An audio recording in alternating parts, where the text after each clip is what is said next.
addaatidha qabannee kan dhiyaanne keessummaan keenyarraa Jeneraal Haayiluu Gonfaati. Jeneraal Haayiluu Gonfaa namoonni hedduun keessan egaa kallattii garaagaraatiin isaan beektu har'a keessummaa keenya godhannee gaafa isaan affeerru isiniif haaraa akka hin taane hundi keessan ni beektanii keessattuu ilmaan Oromoo qabsoo Oromoo keessatti keessummaa keenya har'aa sirriitti beektu. Har'a waan baay'eedha kaasneerraa dubbanna. Kaleessa irraa hanga har'aatti ni dubbanna. Boruufis dhaamsa irraa fudhannee waan jiru walitti dubbannee kan gargar baanu ta'a. Hanga xumuraatti dhufaana turan affeerraa keenya. Jeneraal yeroo keessanii fi galatooma baga nagaan dhuftan. Affeerraa keessaniif warri kuushis ulfaadha. Tole galatooma egaa wantoota baay'eedha kaasnee dubbannaa irra mee ani seenaa keessanii iddoodhuma tokkorraa kaasee eegaluun barbaada. Jeneraal Haayiluu Gonfaa sadarkaa jeneraalummaatti biyya osoo tajaajilaa jiranii maaltu isaan fincilsiisee aangoo olaanaa sanarraati kaasee gara gammoojjiitti isaan geggeesse gara Eertiraa deemuun keessan ni yaadatama waan ta'eef maaltu sana fide? Imalli keessan maal fakkaata ture? Osoo hin deemin dura wanti ta'aa ture maalidha? Mee achirraa kaanu gaggabaabsinee kaasne? Egaa wantichi bal'aadha. Dhuma akkuma miidiyaa keetiif ta'utti gabaabseetuma kaasuudhaaf sababni sababa biyyaati, sababa sabaati, sababa eenyummaa, sababa sochii achi as dhufa qabsoo Oromooti. Nutis qaama hawaasaa waan taaneef bara sana keessa bakka jirruu fi dirqamni nuti hojjennutu garagara malee saba kana keessaa baanee qaama saba kanaati. Kanaatiif waamichaa fi birmannaa qabsoon Oromoo dhugaa innaa sanatti barbaadaa turtetti hirmaachuu qabneessa yoo ta'e maaliif innas egaa sochiin qeerroo godhamaa ture. Hacuuccaan diinaa keessumaa kan wayyaanee garmalee jabaachaa akka biyyaatti akka sabaatti tuffatamaa gahee biyya sana keessatti Oromoon qabu sirma dagatamaa waan deemeef akka ilma namaatti namni nama ta'e immoo biyya kana Oromoon hin ijaare malee hin utube malee ammeenyatti godhe hin qabu. Oromoonis biyya jibbee miti nutis biyya keenya tajaajileeti waraana keessa turre. Innaa damni akkasii saba keenya irratti raawwatamu saba wajjin dhaabbachuun dirqama ture battala sanatti. Kanaatiif ilmaan Oromoo raayyaa ittisa biyyaa keessa turre ilmaan Oromoo duwwaa miti saba biraas dabalannee sirni kun garmalee deemaa jira. Kallattii gadhiisee jira. Seeraa fi heera biyya kanaa gadhiisee gara murnaatti deemee jira. Kanaatiif asirrattuu kan jedhu dura kan dhiyeessine warrumaan aangorra turu warra siyaasa hoogganuutii fi wanti kun sirrachuun barbaachisaa dabalaa fidaa kan jedhu dhiyeessinee dhageettii dhabee sanarraa kaanee egaa eega dhageettii dhabee pilaambiin kan ture akkaataa isaan itti dhagahuu danda'aniin of ijaaruun dirqama ture. Kanaaf waraana keessatti ilmaan Oromoo saba biraayyuu dabalatee kakaasuu ijaaruu qaama sochii qeerroo fi hawaasa iddoo garaagaraa jiran walitti tokkoomsuu raayyaa keessaa jiraatu, poolisii keessaa jiraatu, dhaaba siyaasaa biraa keessaa jiraatu, qotee bulaa haa ta'u, dargaggoo haa ta'u, isa kana sochiinsaa sagaleensaa akka tokko ta'u gochuu keessatti sanarraa kaanee waamicha qabsootirraa kaanee waamicha nama dhuunfaa otoo hin ta'in qabsoorraa kaanee waamicha sabaati sochii uummataati. Waan arginu immoo diinaan fuuldura jiru. Kanaaf jenneeti uummataaf hirmachuu qabna illee ijaarsa godhamee ijaarsi sun immoo successful ta'ee egaa akka tasaa innas caasaa garaagaraa keessatti ijaaramaa ture. Warra amma aangoo biyya kanarra jirus qaamuma sochii ennaa sanaa fi raacitii ennaa sanaa. Okay, gaariidha. Egaa wanti kaleessa isin kaasuu barbaadee fi qabsoon kaleessa isin sadarkaa jeneraalummaatti saba keessaniif qoqamtanii uummata keessaniif dhimmamtanii sadarkaa jeneraalummaa gattanii gara biyya baqaatti deemtan gara mana gaarii jireenya gaarii jiraachuu sadarkaa loltuu ajajaa guddaa tokkotti utuma jiraachuu dandeessanii itti gara gammoojjiitti imaltan sun har'a maalirra jira waan jedhu booda waan kaasnuu fi akka fakkeenya na ta'uufin sana isinii kaase. Egaa sana booda Eertiraa galtanii wanti ture maal fakkaata ture? Simannaan ture maal fakkaata ture? Eertiraa galtanii wanta achitti ta'ee ture maal fakkaata ture? Maaltu dhalate Eertiraatti wanti yaadanii deemtan milkaa'eera? Nuti duras jalqabumarraayis nuti Eertiraa dhaqnee qabsoon Eertiraa irraa finiintu Oromoo hin fayyadaa kan jedhu ejjennoo hin qabnu durumayyuu. Maaliif ijaarsa keenya keessatti egaa nu sadarkaa garaagaraa irra jirra. Ana duwwaa miti jira. Haalonni biraan jiru guutanii koloneelonni jiru. High level official high officeroonni jiru. Nama hedduutu ijaarame kumaatamatti kan lakkaa'amutu ijaarame. Nuti jechaanii kan turre sumannaa teenyus walqunnamtii waan qabnuuf qabsoon Eertiraadhaas hin gaggeessitan suni egeree Oromootiif balaa qaba. Qabsoofis balaa qaba. Wanta kana Eertiraan tarii sappoortiin sinin godha yoo jette limiteeshinii qabaachuu qaba. Qabsoon biyya keessatti ta'uu qaba malee 100% hoogganaa liidarshippii Asmaraa taa'uun sirrii miti kan jedhu saajeeshinii as teenyes keessaa fi turre akka tasaa egaa adeemsi achi ture suni maaliif fedha Eertiraa hin beekna as teenyes waan isaan achumaayyuu karaa dhaabaatiin achi ta'anii kominikeet innaan godhan nu gaafatan kan Oromoon ilaallanne kan qabsoo Oromoon hin gille waan fedha isaanii akka ta'e waan beeknuuf wanta kana gara biyyaatti adeemsisnu kan jedhu gaaffii ture biyyum keessa teenyeeyyuu. Utum kanaan jirru egaa xiqqoo biyya keessattis qabsoon babal'atee ijaarsi bal'atee almost waraana hundumaa uwwisee achi linkeejiin uumame. Linkeejiin kan uumame Eertiraadhaan. Ijaarsi kun ittiin tolle warra Eertiraatti. Biyya keessatti qabsoo kana biyyatti haa galuu kan jedhamu kana hosteej godhanii qabatanii Eertiraa ta'anii hundumaa 100% hoogganoonni adda bilisummaa Oromoo hojii raawwachiisuu isaa koreen giddu galaa achi keessa ture. Nuti balaadha qaba wanti kun namni kun Asmaraa taa'u yookiin biyya biraallee taa'uu danda'a. Harki caalu garuu biyya keessatti haa galu kan jedhu qabnaayyuu isa kana warra Eertiraa eeyyamuu hin dandeenye. Sana booda ijaarsi kun gara of danda'uutti gara uummatii fi qeerroon hawaasni garaagaraa gara tokkoomutti ennaa deemu ajaja keenyarraa ba'a kan jedhu linkeejii uumanii jechuudha diina hojii. Sana keessatti dhugaa dubbachuuf nuti guyyaa tokkoyyuu Eertiraa hin dhaqne illee akka waraanaatti karoorsinees hin beeknu. Booda seenaan isaa yeroo isaan naagennu barruunis baasuu dandeenya. Biyyum keessatti qabsoo kanaaf hin hinsinu. Hanqina jaarmiyaan siyaasaa gaaffii Oromoo qabaatan Professionally itti dabalamnee saappoortaa goonuu kan jedhu qabna malee Eertiraa moonee Asmaraa jalaan geenyee deebine sanatu deebi'ee saappoorti godhee uummata bal'aa kana qabsoosaa deeggaree deema kan jedhu qabnu maaliif ideoloojikaalii garaagara waan taane.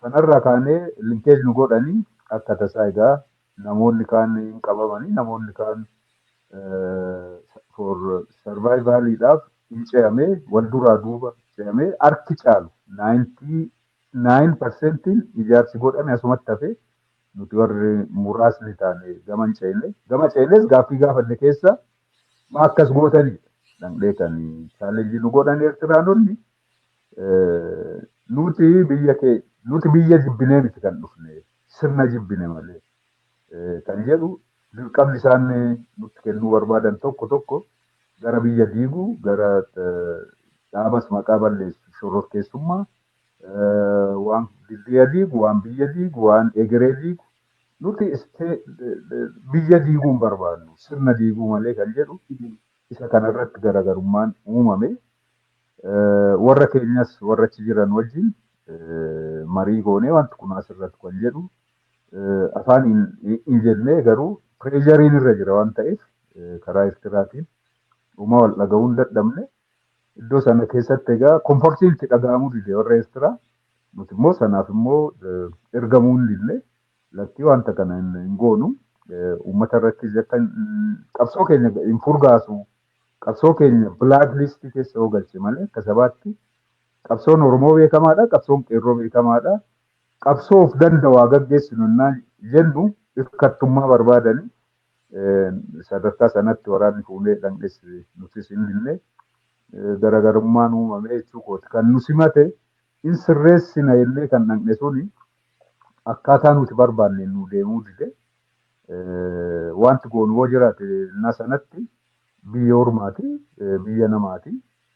Dhaabni immoo sadarkaa kanatti murtee ejjennoo fudhachuu eega dadhabee nuti ejjennoodhuma biyya keessatti ijaarsa qabannee turre deemu qeerroo wajjin wal qunnamu sochii biyyaa deeggaruudha kan jedhutti deebines qabsoon biyyatti haa deebi'u malee Eertiraadha homtuu ekspoortii gooneen qabsoon galmaan geenye jiru kan jedhurra dhaabbanne ejjennoo mataa keenyaa fudhanne jechuudha.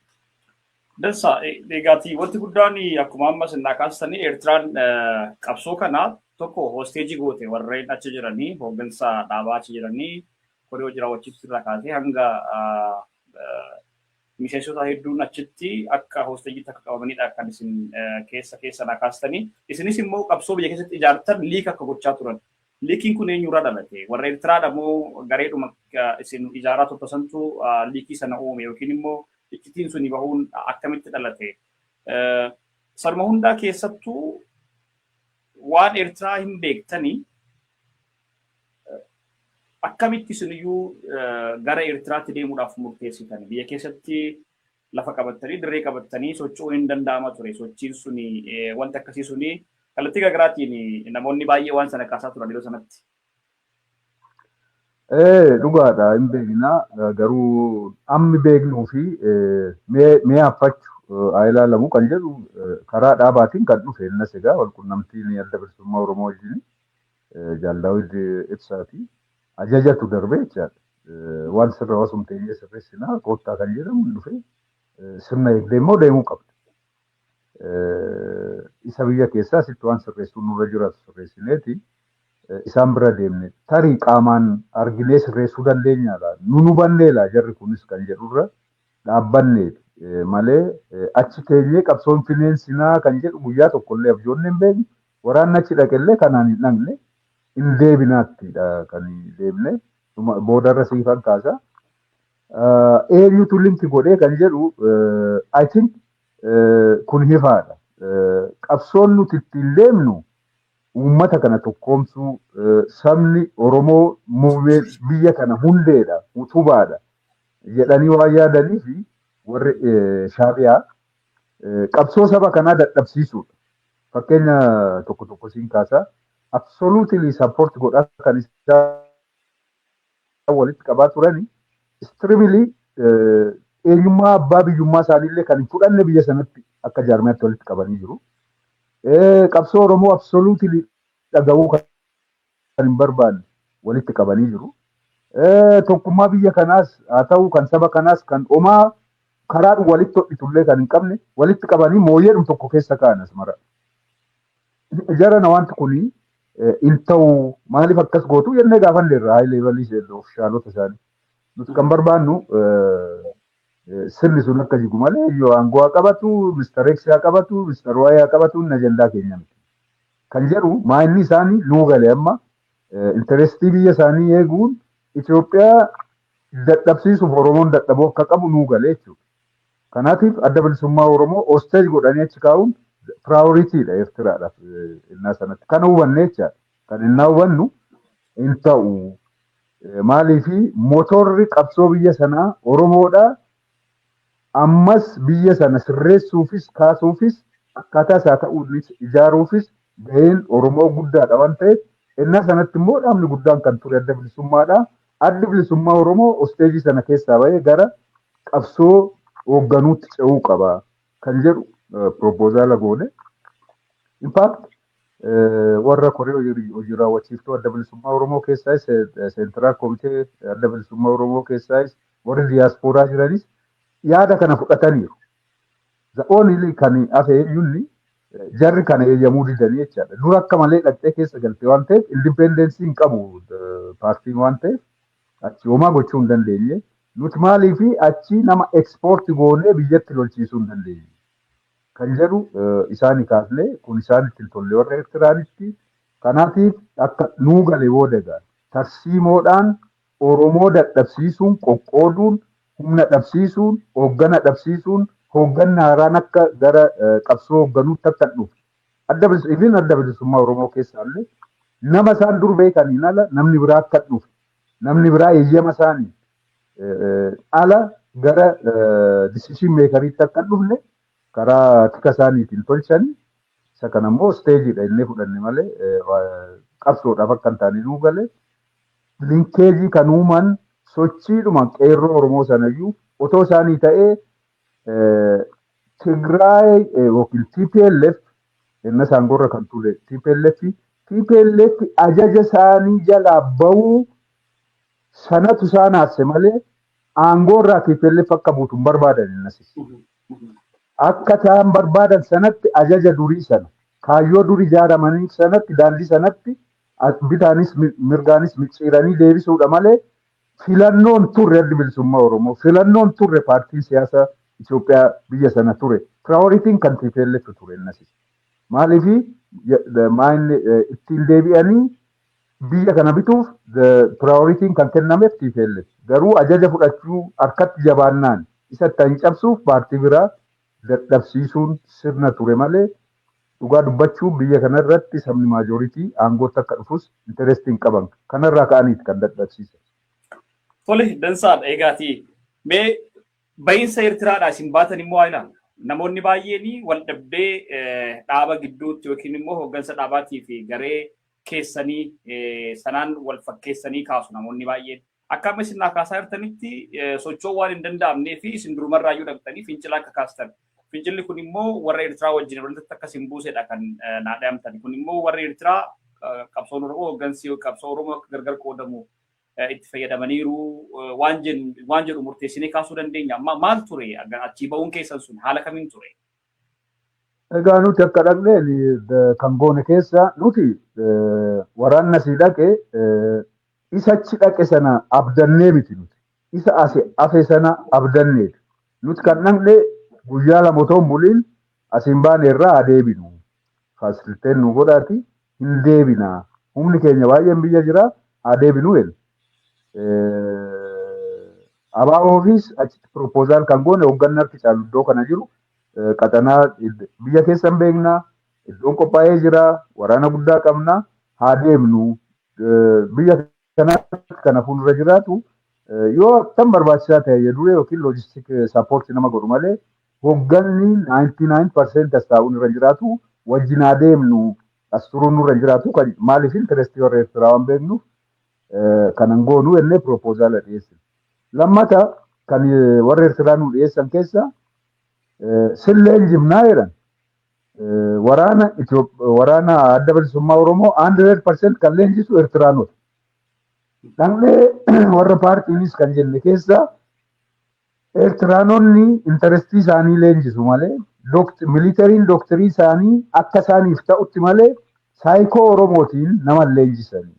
Namni isaan leenjisan kun biyya hoo gale innasuma faallaa uummataas deema innasuma saaxilama. Kanaatiif doktariinii mataa keenyaan leenjifnaa kaartileemii mataa keenyaatiin malee Eertiraanonni sadarkaa kanatti maaliif amma nama taraa leenjisuutti maaliif itti gaafatamatti kennitanii icciitii qabaachuu qaba. Dhaabni kan jedhu propos goone. Kan ammoo propos gochuu duwwaa otoo hin ta'in yaada isaa dhiyeessinee bocnee kennineefi jechuudha. Akkamitti ribeelolee akka gochuu qaban. Lammata kan goone keessa nuti sadarkaa koorii fi kifilaxoorii warra hooggananuu qabnu of keessaa waan ta'eef Eertiraanonni leenjii galtuu jedhan leenjii maalii galla? Nutoo militariidha. Sillolle sinuu asmaraa jaraan keenya warri deebine meeshaa nuttidhaan jenne meeshaan qabna isu midhallee qabnu. Leenjii waa'ee militarii rakkoo irraa hin qabnu maal nu leenjiftu jenna.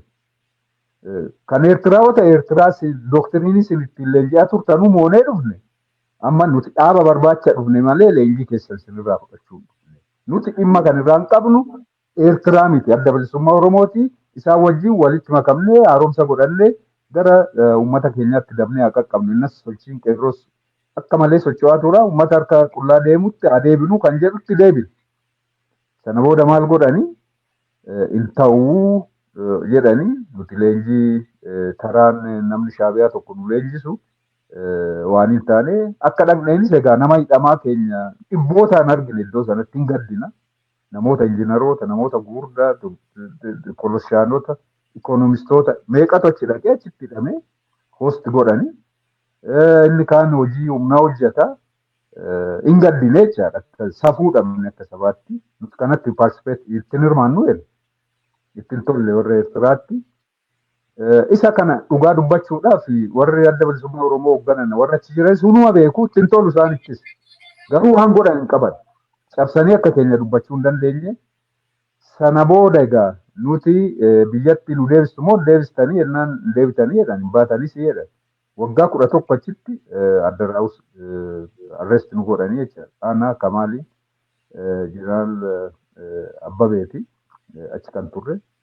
Sochiidhuma nu dhoowwanii waraana nuti fuunee dhaqnu Asabitti bakka ho'isaa digirii 45 ta'utti geessanii achi galchanii hoosti godhanii hiikkadhaa jedhanii waraanni hin hiikkannu jedhe. Nutti ni neemaa hiikkannaa jedhan. Nuti adda bilisummaa Oromoo barbaacha dhufne malee Eertiraarraa dhimma hin qabu.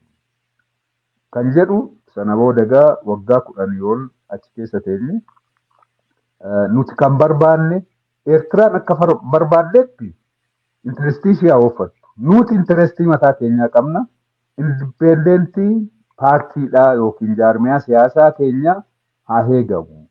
Kan jedhu irratti falmii goone isa kana keessatti egaa hoogganni tokko homaa akka nuti barbaadnutti saapoortii nu goone nuti sana booda ciqilciqii biraa keessa hin galle ergama isaanis fudhachuu hin dinne hin ta'e jechuudha. Kanattidha iddoon garaagarummaatti kan uumame. Isaanii fi warra Eertiraatiif kun advaanteejii ture. Maaliif gargar qoqqoodanii iddoo sana keessa boksii hedduutu jira mormituun Itoophiyaa. Boksii sana isaan Itoophiyaatti hin doorsisuu malee Itoophiyaa keessatti moo'insi paartii akka dhufu hin barbaadan. Kanaaf kan isaan akkas godhani. Komiin keenya guddaa warra Shaabiyaa irraa malee already adda bilisummaa Oromoo waan irraa fudhatameera. Dansa egaa sana booda Eertiraa dhaabatanii haalli ba'iinsa sana keessatti wantoonni baay'een ni kakka'u tariitii har'aa fi amma imala qabsoo tumsuudhaaf raawwatame yookiin immoo imalame sanaa fi wanta achitti gaadee qabsoo hambise sana baruuf hin barbaade har'arratti waan jiru deemnee booda waan dhufnee haasofnuuf galfatanuu ta'a waan ta'eef kana kaasuu barbaade duubatti deebi'ee. Achi booda erga jijjiiramni dhufee 2018 natti fakkaata. Yeroo kam gara biyyaatti galtanii jijjiiramicha akkamitti simattan immoo erga biyyatti galtaniis wal dhibdeedhuma Asmaraa turetu akka paartii haaraa ijaarrattan isin godhe paartii haaraas ijaartanii turtanii.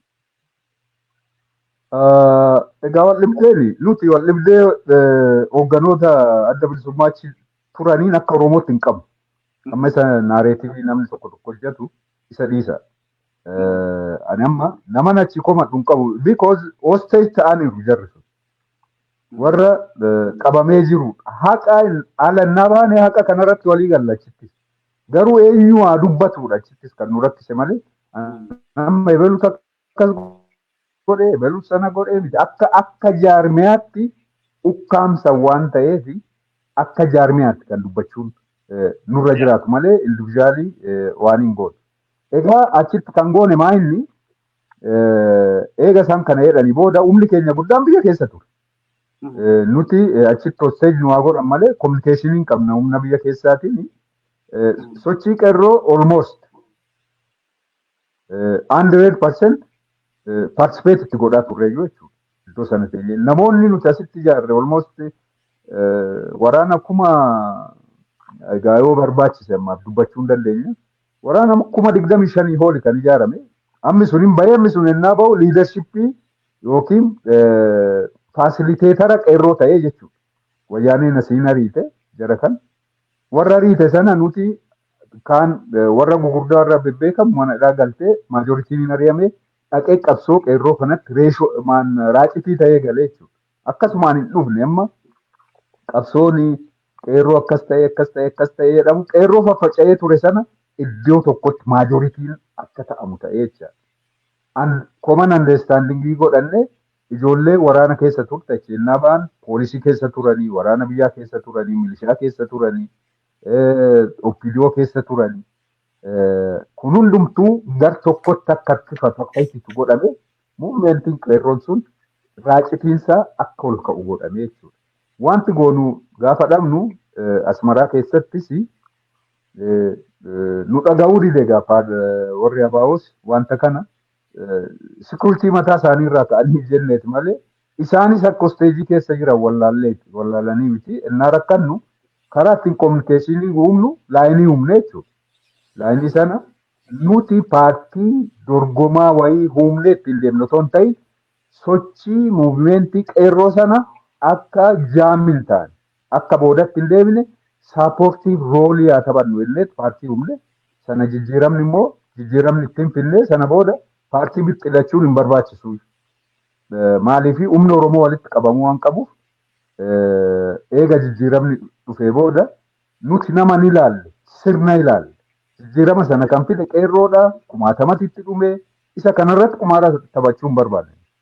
Kanaatiif paartii bixxilannee paartii maqaatti godhannee Oromoo wal dura dhaabuu hin barbaanne inni amma yoonaa qabsaa'iyyuu qabsoo isaa eeguu qabna injifannoo isaa eeguu qabna kan jedhutti deemne jijjiirama sana saapoortii goonee deemnee jechaadha. Warri biyya keessaayis gara aangootti dhufan ijoollumni wajjin qabsaa'aa turre wal ijaaraa turre.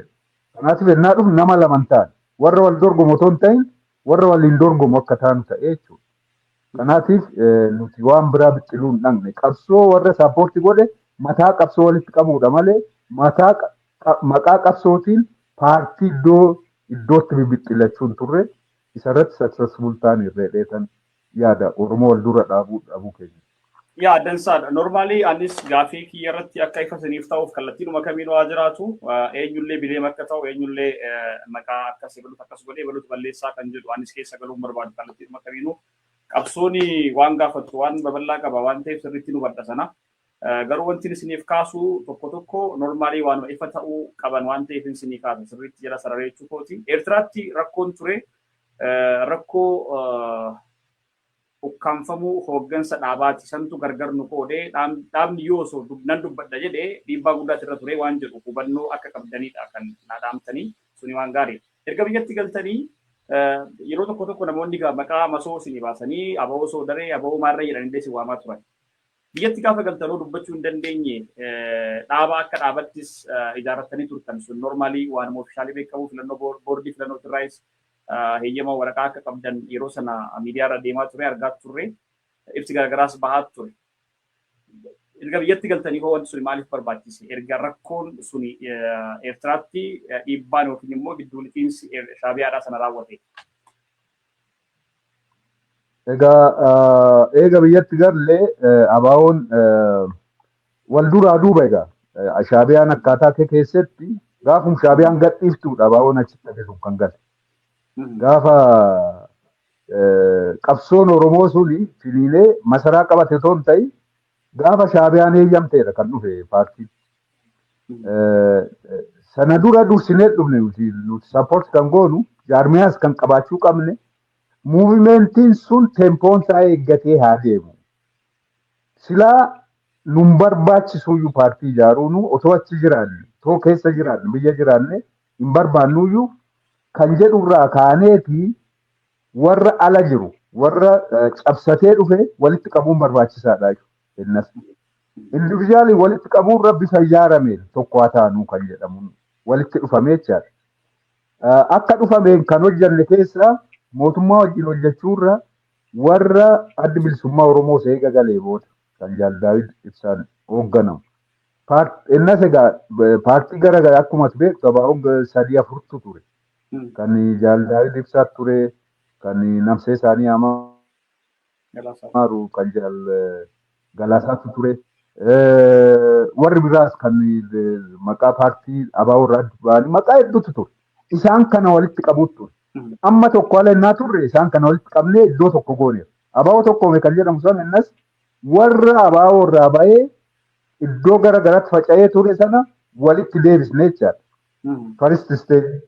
Achi immoo abaawoo tokkoome sun biyyatti eega galee booda abaawoo isuma dura maqaa qabuun immoo walitti deebinu jennee jaarsa keenyee koree keenyee si'a 3 ol dhamaane jechuudha.